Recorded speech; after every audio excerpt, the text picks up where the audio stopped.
Welcome everybody to the first presentation in our Spring 2021 Sustainability Research and Practice Seminar. My name is Brad Flam. I'm the Director of the Office of Sustainability, and we, along with the Office for Research and Sponsored Programs, the Office of Digital Learning and Innovation, and the Sustainability Council's Creative and Scholarly Activities Committee are very happy to co-sponsor this series. We have now posted the full program of the 12 presentations that will occur this semester every Wednesday at this time, except for during spring break week, of course, right through April 28th. And we have a great lineup, and we look forward to all the speakers. But today we're very happy to welcome Liz Carper from Counseling and Psychological Services. And without further ado, I will pass the digital floor to you, Liz. Okay. Well, thank you guys, for having me. I really appreciate you inviting me here to talk to you. And I was telling Brad too that I feel like today's presentation hopefully will be, I hope anyway, that there'll be more of like a discussion. And I feel like this is just a human thing to talk about and something that we're all experiencing. So the presentation is kind of twofold in that I wanted to kind of address how to stay connected and also like how to manage our expectations about what that looks like, especially now with the pandemic, but also how do we take care of ourselves while we're trying to stay connected or being burnt out from being connected too much. That could also be a reality. So I hope that you'll kind of contribute or give feedback or in some way add to the discussion. And I'll try to stop and pause after each slide just to give a chance for if you have any comments, or if you want to share your own personal experience. I think we're also all burnt out from like PowerPoints and presentations too. So a discussion would be much more preferred if you're up for it. So I understand too that requires a little bit of vulnerability on your part and a lot to ask at a lunch hour, and you're probably hungry, but we'll try, we'll go for it. So I'm going to share my screen and I'm going to bring up the presentation. Okay.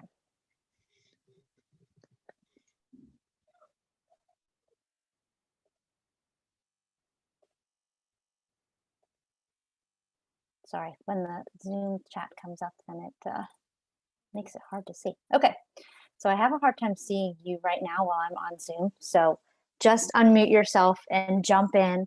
And there was an intention as we go through this presentation. It's going to look very childlike, if I can use that word. And there's an intention to that. I did that on purpose because I wanted to have the opportunity to be able to connect to how it feels right now to be, in a sense, feels very unknown and unfamiliar, and we're having to kind of relearn how to do things. And in a sense, I feel like that feels we can relate to how our children may be feeling, how people in our family may be feeling. So there was an intention to why it kind of looks like this.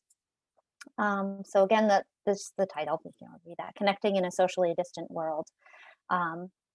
So first thing I wanted to acknowledge and make a point of bringing to your attention was that staying connected is always a challenge. I feel like, especially when we're in the heat of the semester, but when we already have to be socially distant, and often that means being confined from home, or working from home.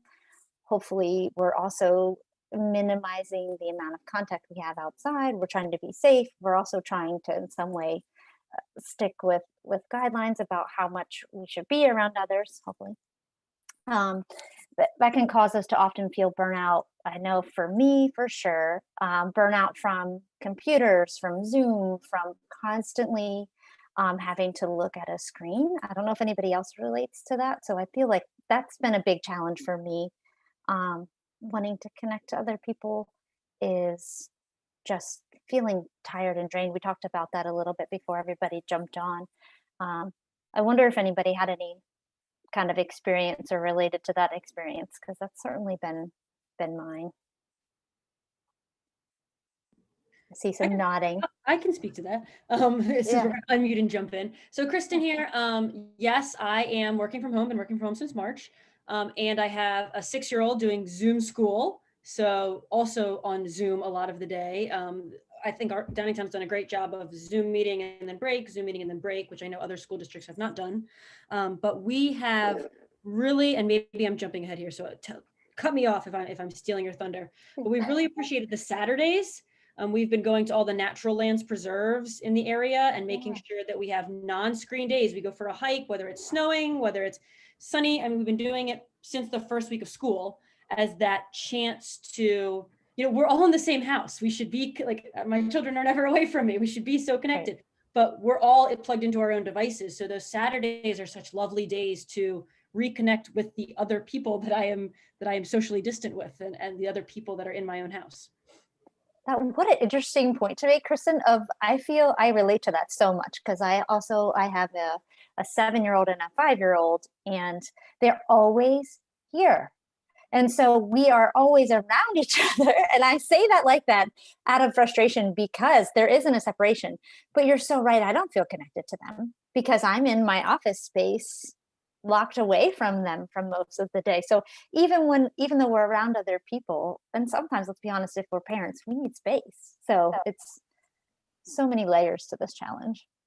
Can I just also add another thing, and that is that even when it's after work time, especially now that it's cold outside, I feel like the other screen that I'm attached to is my television screen. Because there's no other form of, I mean, there are other forms of entertainment, but that's the easiest, most accessible form of entertainment. And that can also be a screen that, results in some burnout, I think. Yeah, for sure. We'll talk about that a little bit too, of just even the burnout of a lot of times too, for me, or social media burnout. We'll talk about that a little bit too, of just kind of being always attached to something that's a screen, whether it's a computer screen, a TV screen. And I think even it dominates conversations. I notice even among friends that everybody's first conversation is, what are you watching on Netflix? Everybody wants to know, what are you watching on Netflix? What are you streaming right now? Because I think you're definitely not alone in that. We're all kind of stuck inside, and especially in the winter, even more so, like it's dark at 5 o'clock. So yeah, we definitely spend more time than we probably would have wanted to in front of screens and TV and all of that. Well, thank you for adding on. I appreciate it. So I really wanted us to find a way to get creative in the ways that we have to connect with people now. So I think, honestly, the hardest transition for me going into COVID and going into the pandemic was not feeling stuck with the way that I felt connected. So all of my coping skills that I had before, everything that I liked to do was very socially based. I liked to go to the gym. I liked to do group exercise classes. I liked to meet with my girlfriends and have a glass of wine and gossip. I like to go out and do things in a big group. I like to go to big sporting events. So all of these things that I love to do were suddenly ripped out from underneath me. So one of the things that I really had to learn how to do was how to get a little bit creative in finding new ways to cope. So that might not come easily. And I know obviously we're almost going on a year, right, of COVID. If you think, like, spring break last year was kind of the onset of this. So we're almost, it's crazy to say, but almost a year. So sometimes we have to look at things from a different lens, if you will, of looking at how our needs have changed and what they might be different. And that obviously has changed since before COVID started. Let's be honest, our entire lives have changed. So sometimes what you need to either cope or to do for self-care, and we'll talk about that also a little bit later too, likely looks a lot different than the beginning of this. I don't know if anybody has any examples of something that they've had to change, but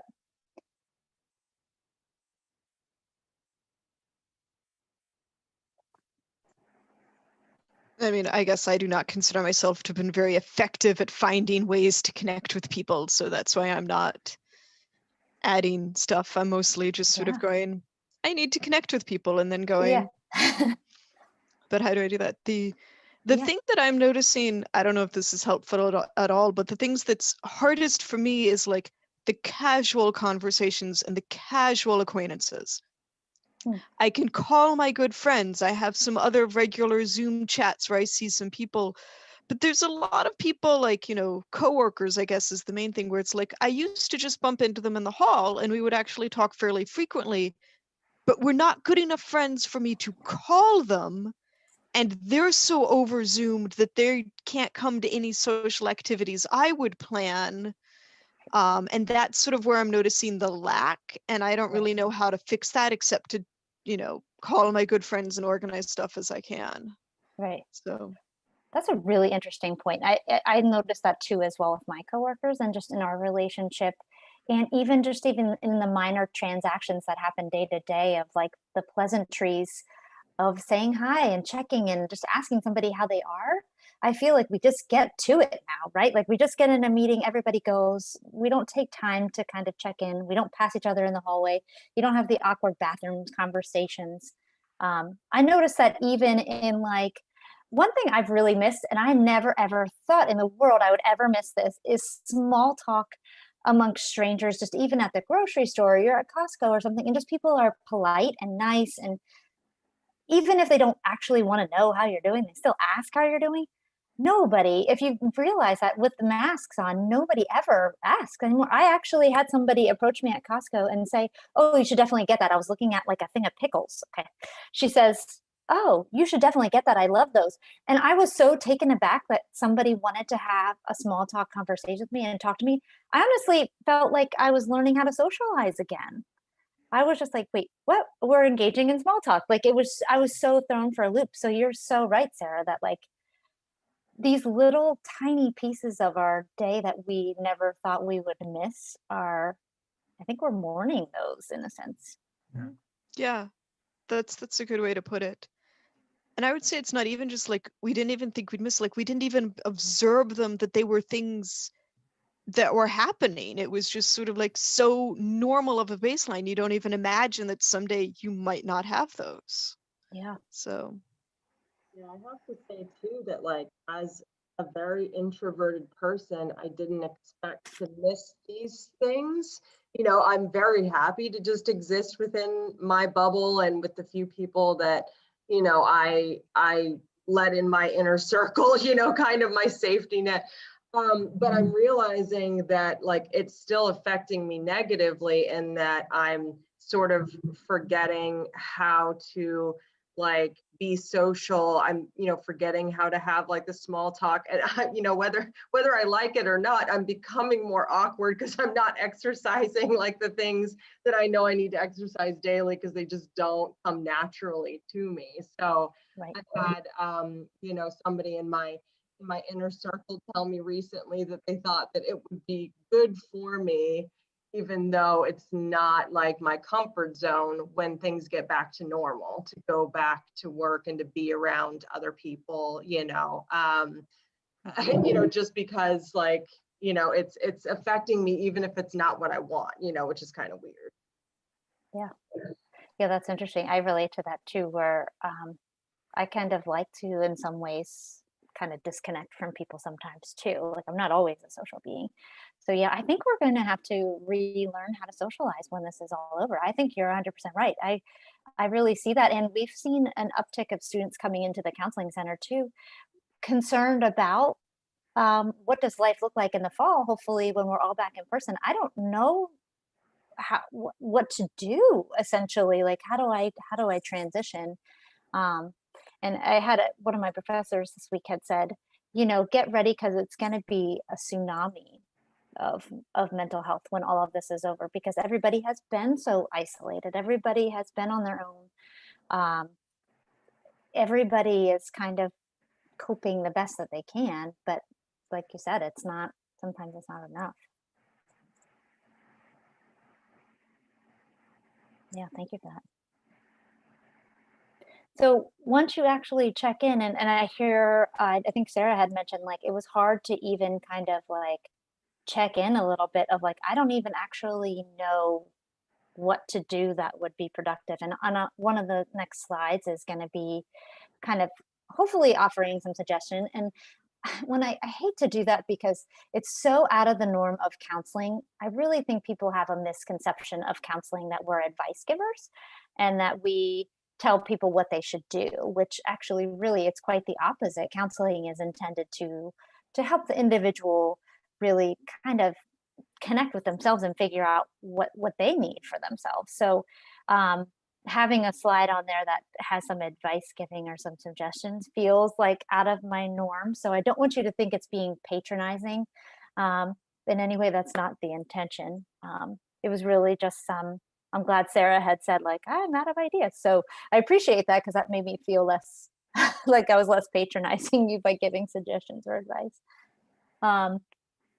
This slide, as I was creating it, I thought, this is me 100%. So sometimes we need to take what we call in therapy world, we call it taking our temperature. So what that means is we just need to check in with ourselves. And now, especially more than ever, we should do this daily anyway, but we should be doing a daily check of what do I need today? So if it's a day that you don't feel like talking to your friends, you don't feel like connecting with other people, we need to be able to give ourselves permission for that. So just like we would be kind and compassionate with other people, and this is such a lot of the work I do with the students that I work with is, how do we be kind and compassionate to ourselves after we check in? So I have those days where, look, I just don't want to be around anybody. I'm irritable. It's not, obviously, if it's a work day, I have to get through it. But on other days, I just need to find a way to disconnect as opposed to connecting. And it's so hard, even more so now when we're so connected virtually. We're connected even more through social media. We're connected even more through our phones. We often like look at what other people are doing and compare ourselves. And I am so guilty of that. So we don't actually check in with what we need. And I would, especially at the beginning of COVID, I was really struggling with a lot of should messages for myself of like, I felt like I should be better than this. I should be able to handle this. I should be FaceTiming people more. And when you're burnt out or you're exhausted, I just didn't have the capacity to do it. And in my line of work, it's very emotionally draining, as you might imagine. So there's just days I don't have the energy for connecting, and that's okay. I've learned to accept that as being okay. Some days are easier than others. But I wondered if anybody else kind of had that same experience of like giving yourself permission to disconnect on those bad days, or making more of an effort, like Sarah had said, like, this isn't natural for me. Like, I might have to push myself a little more. I'm feeling lonely today.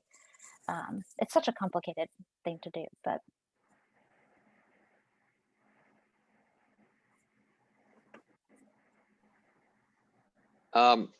Yeah, that makes me think of one thing. I've been going in about twice a week. Well, yeah, literally twice a week. And I definitely noticed the difference. You go in and you run into people, you have, awkward bathroom conversations, stuff like that, stuff you guys were mentioning. Yeah.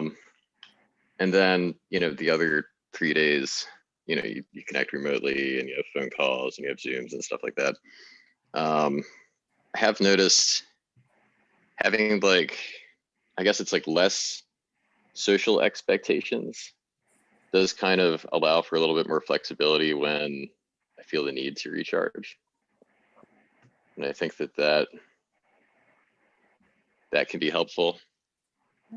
And also sometimes I don't necessarily know if I'm feeling burnt out until I actually get out there. Then I'm like, wow, I'm really kind of, it's like having one of those days where I'm just, I'm just tired. I just don't have energy. Mm-hmm. It's not until I actually get out and start to socialize do I realize that sometimes. Yeah. I like that way you said it. Sorry, go ahead.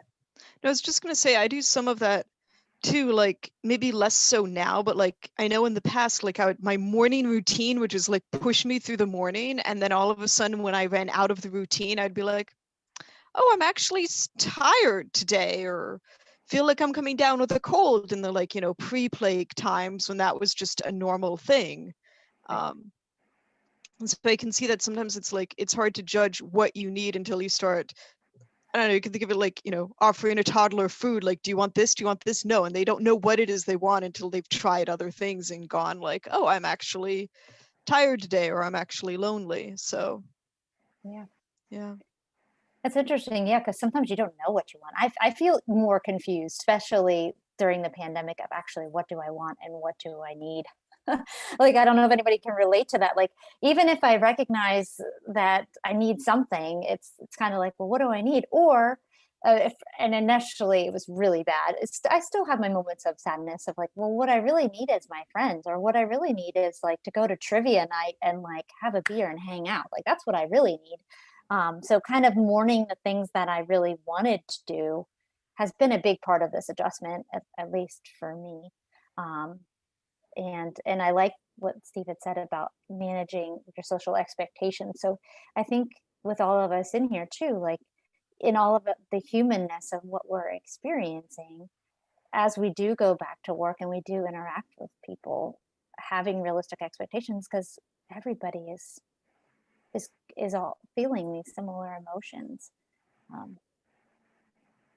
I think you alluded earlier, Liz, to the interesting role of being a parent during the pandemic as well. And so that idea of not only what I should be doing for myself, what I should be doing for my children, and when we talk about going back to work, I am so excited to take a day off when we go back to work, because when we talk about taking a day off now, there's no day off because my children are always here. And my children, I mean, I always knew we never paid teachers enough, and it's more true than ever. And it's true of, pre-education teachers, of daycares as well, because now that my children are here, if I take a day off, there's still the guilt or the expectation that I should be doing something with them, that the time with them as little children is so precious.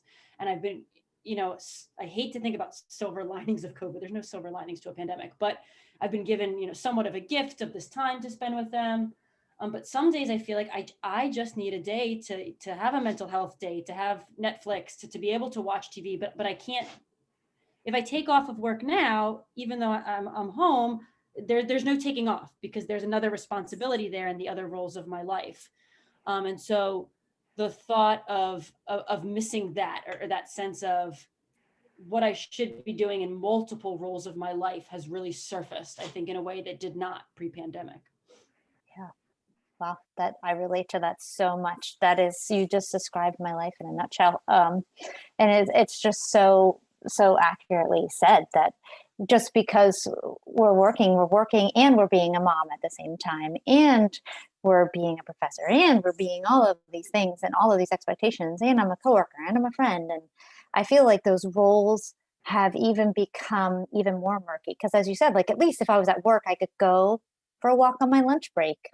I could like stop in and talk to a colleague when I didn't have a session. I could do something to take care of myself. And you're right, I feel like a lot of my own parenting guilt came from other people's outlooks, especially at the beginning of the pandemic, when they would say like, oh, what a blessing this is to be home with your kids in one day. And I'm like, I'm sick of my kids. Like, like I've seen them every day for 8 months. Like, I need a mommy day. So maybe even just something to think of, but maybe on one of those weekend days, doing something for yourself, whether that's going for a walk by yourself. That's kind of what I do sometimes. I put my headphones in, I put a podcast on, and I go for a walk by myself. And I try to leave the guilt at home. And so again, with being creative, sometimes you have to be creative. And I definitely sometimes get stuck in the rut too, of like, there's nothing I can do to get away from these people. But I have to sometimes be creative and bundle up and take a minute if I need it, because I feel like that burnout is only going to be even more when you feel like you're on 24/7, and you definitely are. Thanks for sharing that. Yeah, the complexity of all these roles just makes all of this that much more complicated. I'm so glad you can relate to all this to everybody, because as I was doing this, I was like, I hope it's not just me who feels this way. And I'm glad that, and there's comfort in knowing that we're not alone. We kind of hit on this, but tried to, in kind of like taking time to check in with yourself and what your needs are and getting creative, all the things that we mentioned before, do the best that you can to remove any personal judgment about how you might be feeling or what you might be doing to connect or not doing to connect. Try to focus on what's actually helping you. So, Kristen had used the word guilt. Guilt is like one of my biggest motivating factors. I hate to say it, but especially as a mom, that plays a huge role in me. So I've been trying to, one of my work that I'm doing on myself too is like, how do I remove that judgment and that guilt and recognize like, hey, I'm burnout. Like, I don't have anything else to give. I have to do something for me, whether that's reading a book, was shutting my door, taking a longer shower and locking the door so that there's no little people in the bathroom with me. That's a luxury, so even if it's moments, we have to know our limits, because that's when burnout certainly happens, when we're pushed beyond our limits and we get to the place too that we don't know how to cope. Can I just say something about this? So sometimes I feel that, how can I say this? Like, I want to enjoy every day and get the most out of every day. But sometimes when you're working from home, especially, it feels like the days bleed into each other. Mm-hmm. And I can have a day that just seems like so long. Like, how's it possible that it's still, it's not even noon yet. And other days I can have a day that seems so short, and I'm just trying to figure out, and maybe this has something to do with my personality, but like, if I have milestones in a day, then that can sort of help me make it through the day. Yeah. But I don't know. I mean, well, I'm just putting that out there, and you can kind of comment. Mm-hmm. Yeah, time feels like it's going slower, but yet when you say it's almost been a year, I relate to that too, of just like some days again are just harder than others, or some days I think the structure helps too. And we'll talk about that a little bit too, of like, how can we make our work day and work environment at least feel a little bit more stable and grounded. What you said is really interesting. I actually watched a YouTube video that talked about, kind of how your memory processes things and how you interpret time. Because I myself was looking at like last fall, and a lot of days felt like they were very long, but then looking back, it feels like it was a very short amount of time. Mm-hmm. And it's I'll share that in the chat because it's really interesting. But the guy was talking about how if you have times that have challenges and a lot of emotion, and nuance and stuff like that, they feel at the time like they're happening more quickly, but you tend to they stay more significant in your mind. And one of the interesting things, and it's kind of like, it's a challenge and an opportunity of having more free time and more downtime, is to kind of plan these things out intentionally and kind of go out of your way to make little challenges and make little nuances and stuff like that. That's something that I've been trying to do, and I just think it's really interesting. So I'll share that video in the chat. Yeah, I think intention is a good word too, because it. And Steve, I imagine, just kind of in knowing you a little bit, I imagine you're really strong with your meditation practice and just kind of in the way that you're able to connect with yourself. So I feel like that helps cope too. I've tried a couple different ways of like trying to feel more grounded and more connected, and we'll talk about that too with like self-care, of like, how do we take care of ourselves, because even just getting creative with that is a challenge. So this is the slide that I told you was a little uncomfortable for me. This is out of my comfort zone. I'm not normally an advice giver, so I really had to so again, please feel free to add anything that works for you. These are just some things that in kind of looking at different websites and looking at different mental health websites and things, some suggestions that other people made. some of these things you may look at them and be like, there's no way in heck I am going to dance with somebody, or some of these things might not be for you. So don't take my suggestions as the only options. These are just some things. So I know we talked about being burnout from the screens. I've been trying to like be intentional, like Steve had said, about like, so if I'm having a FaceTime with somebody that's like a friend or a family, I need to have some intention behind that. Are we playing a game? Are we talking about a certain thing? Just having screen time to have screen time for me is one way that I feel more burnout. So I don't have as much patience for the random phone call when somebody doesn't have something to say, because I'm feeling more burnout. So like Steve had suggested, having more intention, I feel like might help with that. So one of the things that I've done to get a little bit more creative, or I have friends that do, they play like family game night, or they play like Trivial Pursuit over Zoom. They might, I ride bike. I have a stationary bike. I ride bike and talk to my mom or talk to one of my good girlfriends, just to make the time go better and to feel like I'm being productive and active. Try to get away, and Kristen had said this too, that they go for a walk once a week. You could go on that walk to either talking to somebody and connecting, or you can go on that walk and connect with yourself. That's what I do. I love to listen to true crime podcasts.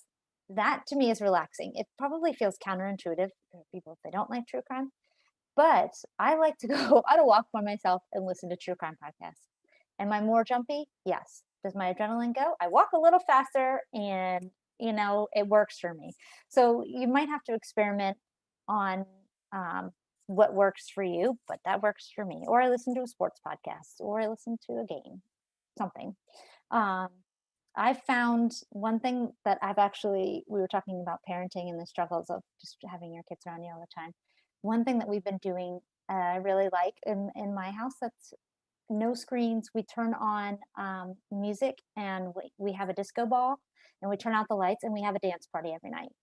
And that's one time I really do feel connected, because it just lets you get out. Nobody's judging you. It's just silly. It's fun.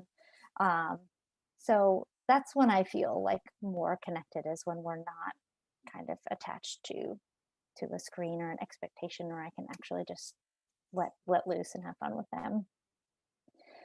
Try to coordinate something outside. I've noticed a lot of restaurants and bars and wineries and things are getting creative with outside spaces. So especially if you're feeling burnout of just seeing the inside of your house, which I relate to that. Like, I'm sick of seeing the same house, the same walls, the same office. Try to research what's around you. I know there's a winery, and now I'm going to blank on the name, that's real close to me, that you can rent a fire pit for free, and you can sit outside and sit at the fire pit, and you're already socially distanced. The fire pits are spread out. You can keep your mask on if you want to in between drinking and snacking, whatever. But I will say I've noticed restaurants want to stay open, but have been at least more creative in finding some things to do outside. So I wondered if anybody has anything else that they do that they find helpful, or any challenges you might have too. That's okay too. I've actually found that, a little bit different from connecting with other people.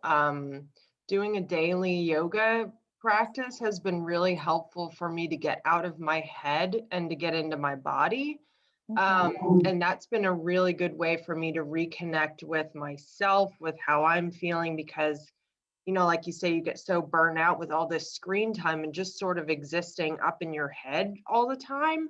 And so doing that every day has been a good way for me to reconnect with me, and to disconnect from the screen, and also to kind of I think Nikki was talking about having those milestones every day, like a different, like it helps me look and like, oh, today I'm going to focus on you know, on this, on being grounded, you know, or something. And that's like the theme of the day. And it's helping me sort of distinguish each day from the next.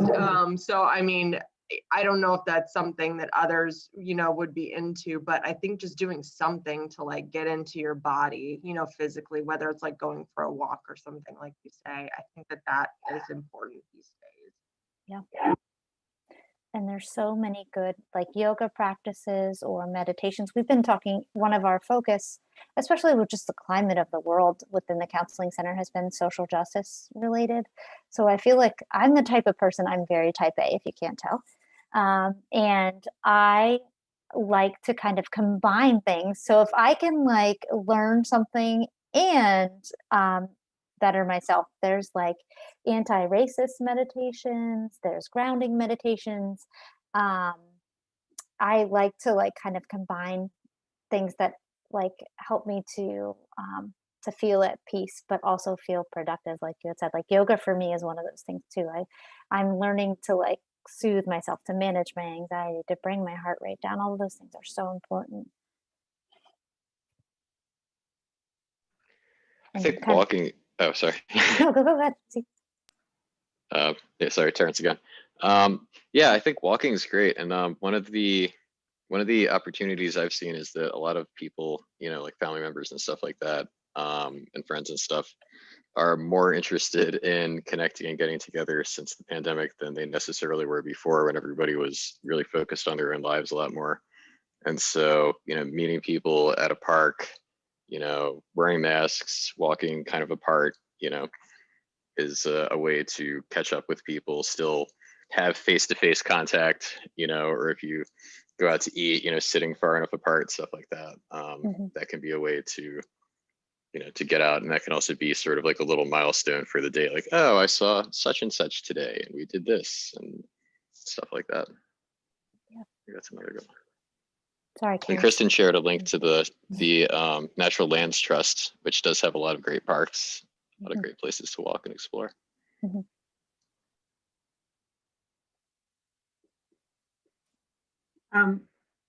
One thing that I just started adding to my routine, so I've only done it 2 days in a row, was I found on YouTube this chair yoga for seniors. Yeah.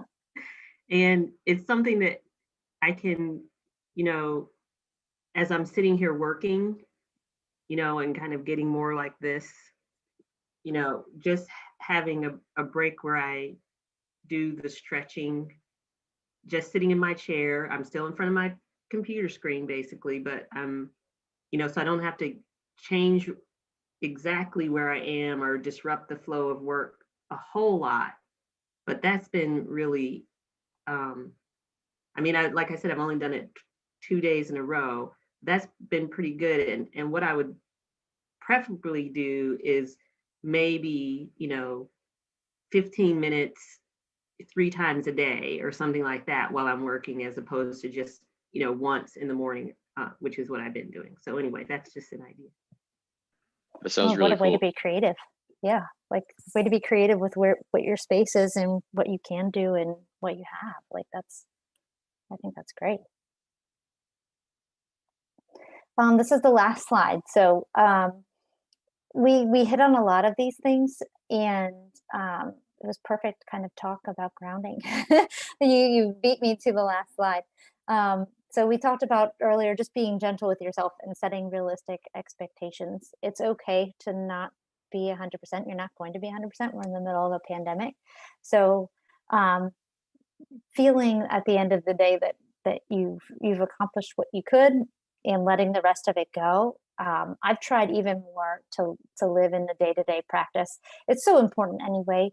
If you can learn how to do that, to take things one day at a time and to live in the moment and do things day to day, but even more so during a pandemic, it's so critical. Trying to, as much as you can, I know, I don't know how your individual departments work, but if there's a way to set a schedule and try to stick to it so that you do have some structure, that also feels grounding, at least to me. Try to have a workspace that feels productive. Like right now, I feel a little anxious because I have like extra papers on my desk from class. Like that feels like not soothing to me. So try to find a space that helps you to feel productive. Um, this one, I felt like a total hypocrite because I mean, I'm dressed today, but like you can only see my sweater. I'm totally in sweatpants or pajama pants. Some people really need to be dressed for work for them to feel productive. I like to also feel comfortable. So it's kind of like a mullet situation where I'm like dressed top and then bottom, I'm comfortable. So do what works for you. Again, no judgment. I'd rather be comfortable, but if it helps you to be motivated and to be invested and to stay connected with your work, then do it. Have to get creative with exercise. I really appreciate the chair yoga suggestion because, say, like I told you earlier, I used to do a lot of like group classes and I trained for triathlons. Like I'm a very active person. So I've had to get creative and I've actually taken up boxing. So I've been working with a trainer twice a week on learning how to box.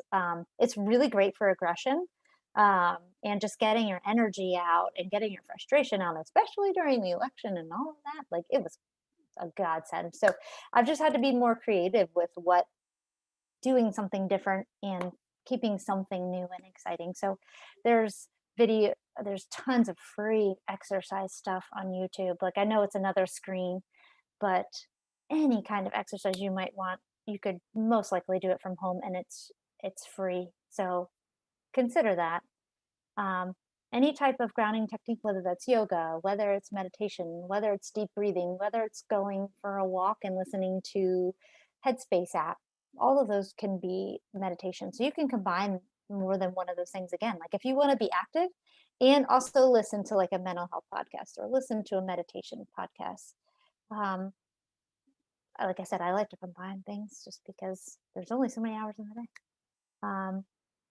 This is something that students really struggle with. And so if it doesn't apply to you, that's okay too. But some people can really, especially when we're talking about comparing yourself to other people before, social media is like the detriment to that. You see all the positive things that everybody is doing and nobody ever shares the reality of how they're feeling or how they're struggling. You just see, oh, I did this and my family is so great. Look how bonded we are. Look how many activities we did. And you're like, I kept my kid alive today and I fed them. Like, that's my standard for today. So try to limit the things that are not productive for you. And if you can, and you're able to, look for ways to help out in your community. That's something that my husband and I have really tried to like research of like, what are the biggest needs right now? There's so many of them, but what are some of the biggest needs? Food pantries.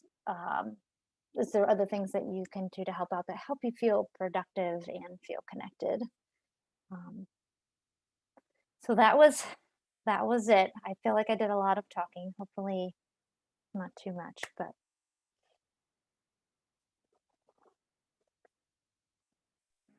Thank you so much, Liz. This has just been fascinating and so much to think about. We have a few more minutes before 12:50, and often at 12:50, some people need to log off because they have another class or meeting to prepare for. But if conversation continues and you're able to stay on, we'd be happy to continue the talk. I have to say, for one of the things that struck me most about your discussion, and it's probably because it's on my mind professionally as we think about, even now, months before the fall semester starts, thinking about how we're going to prepare to welcome our community back to Westchester University in a way that reinforces some of the sustainability practices that we had going before the pandemic, but that we'd really like to reinforce when we come back. To hear you talk about the challenge, the mental health challenge that it may be for all of us to get used to being with each other again.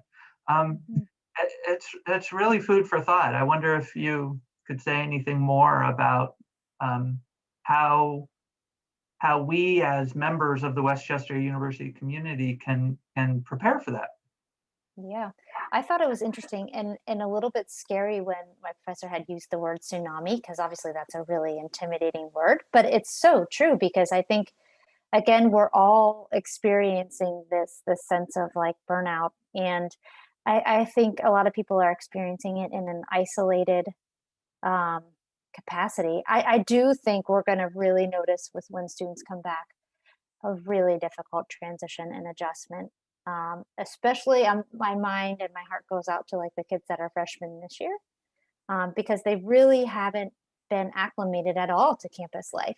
So they're essentially jumping in as a sophomore, but their campus maturity, if you will, is a freshman. So I think one is managing that patience and kind of that social expectation, but also like having the resources available and ready to go, because I imagine once the fall hits, Leah and I can only speak to our resource, but I imagine we're going to be flooded. So yeah, we know it's coming. It's one of those things that it's hard to, you see like it on the weather map, right? It's coming and you're preparing for it, but sometimes you can't always prepare. Yeah. 'Cause Thank you. I can see also, like, I am expecting when it is like, I just, okay, one thing, I regurgitate a lot of cool stuff I read on Twitter, and somebody was sort of like, yeah, 1920s Paris is totally happening for a couple of years. Just this idea that people are going to have this explosion of like, I can see people. But I think you're right, there's going to be a lot of burnout. Like, we're going to be so excited to see people, and then we're going to be like, yeah, that was 20 minutes with more people than I've seen in a year. I'm done now. And like, so I think, yeah, being important to recognize, like, not only are a lot of us like really looking forward to these casual conversations and all of this being over, but like, you know, our mental health and our like sociability is like in a different spot. For like just used to being with people. And yeah. I think even tapering into it, right? Like not jumping. I think, and I see so many people like, I'm planning this trip and doing this, and I want to go to this concert and this concert. And I think you're right. Like, I think that only lends to disappointment when we set up all of these things in our mind that we're going to do, and we're so excited to get back to. Yeah. But what if it's not what you expect it to be? Or what if that transition is harder than you expect it to be? Because we've all learned how to, like, unfortunately and fortunately, be with ourselves more. So sometimes that's uncomfortable, but it's really even more uncomfortable to be around a lot of other people while we've acclimated to being with ourselves. Yeah.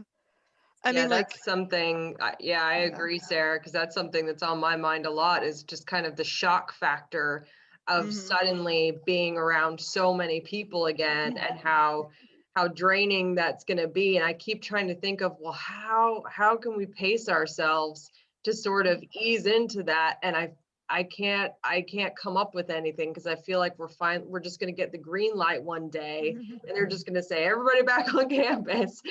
And then it's just, you know, like, what do you say? Do you take breaks throughout the day and say, I need to shut my door for a minute and isolate myself, because I just need to know that no one's just going to pop in for a minute, you know, and sort of take that emotional energy. I don't know if you have any very practical. That's a really great solution, actually. Because I do the same thing too. Like if I'm feeling really burnout, like at work, if I'm not with a student, I do keep my door open generally. But if I'm just needing a break, I shut my door or go get up for a walk. Maybe some of those coping skills that you're using now, you may have to use them again in the fall or when we are in person. I'm saying fall as a hopeful. I'm trying to be hopeful. Yes. So I don't know any information that you don't know. I'm just trying to be hopeful. I think that hope is shared. I mean, taking that same check-in that you do now is important. Even when, just because we get the green light to socialize doesn't mean we're like going to go from 0 to 100, I hope. But college students are, you better be ready. Like conduct, campus police, like they're going to feel it, because they're going to go. I can see definitely with the impulsivity of college students, but I'm more worried about the college students that are really anxious and already have social anxiety and maybe like Zoom or like that they can kind of control how much they're around other people than throwing them in an environment where everybody is going crazy. Well, one thing that I think we also have to think about is how faculty are going to cope because of changes, because things are going to change, but they might change in ways that are unexpected. And it's related to what you were just saying, Liz. I think that some students are going to say they're not comfortable coming to campus, whether it's because of COVID or because of their mental state or because of financial reasons, have changed because of all of this. And so I think that faculty may have an expectation to be both in the classroom teaching and at the same time teaching by Zoom. And this is, a concept that has kind of caught fire across the country as universities realize that it could potentially, give students more options, but also could, sort of keep the trains running at the university if this can be done. But there's a whole sort of faculty impact, both on their, the way they're going to have to cope again to a different way of teaching again, potentially, and also how that affects students and the quality of education and all those things. And so, I would say 100% we're going back in the fall, but what it looks like may be different for different students depending on, what their choices are and what their feelings are. But then again, it's going to be different for different faculty too. And I'm neither, so, Yeah. That does make me think of a lot of there are a lot of people who just, for various reasons like autism or just, social anxiety that are just sort of like, yes, this thing where nobody sees me and I control all of my interactions is just perfect. And how do we, like, the Twitters that I follow, people are just sort of been like, disabled folks have been asking to work from home for like decades, and now all of a sudden we can do it. Like, we've been asking for decades. Why is it suddenly possible? So I think there are going to be a lot of things where it's like, no, this way of doing things actually really works for some people. So how do you keep that accommodation while letting the other folks come back onto campus and things? I think that's gonna be a big discussion as well, that I think it's going to play out everywhere, because like science fiction and fantasy conventions, hi, I'm a geek, are talking about like, how can we keep having virtual offerings? How do we manage to pay for these virtual offerings? Because like people like attending conventions in foreign countries without having to pay airfare. And so I think it's not just going to be in academia, it's going to be this bigger conversation about how can we keep these virtual offerings that some people really like.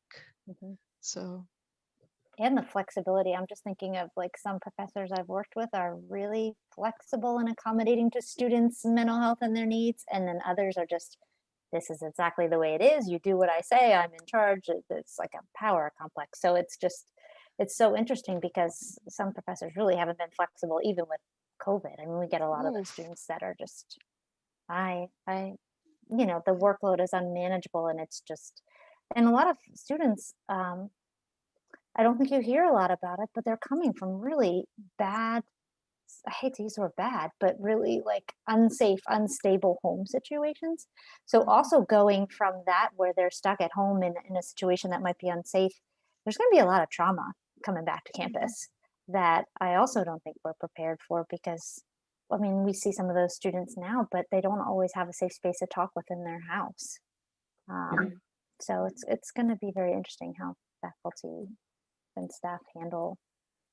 It's going to be a lot more issues than I think they're preparing for. I think that they're thinking from a financial brain as opposed to like a collective well-being, holistic way.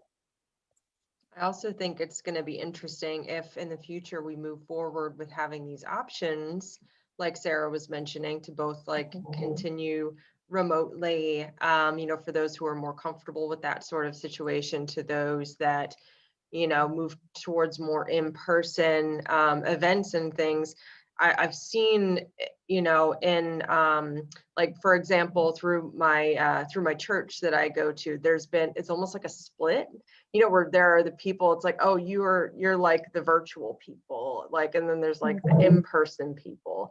And I think that will also present, like a real challenge if we, start seeing this, like where the people that aren't very, comfortable in social situations and are more introverted, really kind of cutting ourselves off, from the group that likes to be in person. And I think that might also present, a challenge of sort of othering a different, a different kind of group of people, and what they're mentally able to handle. And it's not just mental. It's like if you're homebound, or if you have trouble, walking or standing or driving, yeah, you might have, you could have trouble going to church just because, like, I can't drive and nobody can give me a ride. And now all of a sudden, all I need is a computer. Like, yeah. Yeah, but you're a part of a group then, just because of like Right. the pandemic. And it's like, I didn't choose this group, the group chose me, Yeah. because of this and this. But yeah. Yeah. Yeah, another interesting aspect of the, doing things virtually is from a sustainability or an environmental standpoint. It's less cars on the road. It's, it's less of that, like you can attend things, if you have a conference that you normally fly to and they're hosting it remotely, that's less planes that need to fuel up and go back and forth. So that's another aspect to it, another, opportunity, I guess, within it. Yeah. And there's another population. So I think it was Liz, and I don't know who else mentioned they have like really young children. Well, my youngest is about to graduate from college, so they're out of the house. But I think for parents, there's this tension between wanting their kids to be safe and wanting them to be out of the house. And I don't mean that in a mean way, but it's like you're an adult. You need to start making your own decisions, and it can cause a lot of conflict between the student and the parent if they're at home and doing the same kinds of things they would do if they were in college, right? So when you go to college, you don't see that your kid is up till 3 a.m. or you're not trying to keep them on the same schedule they were when they were in high school. And that kind of adjustment is, healthy for the students to be able to make.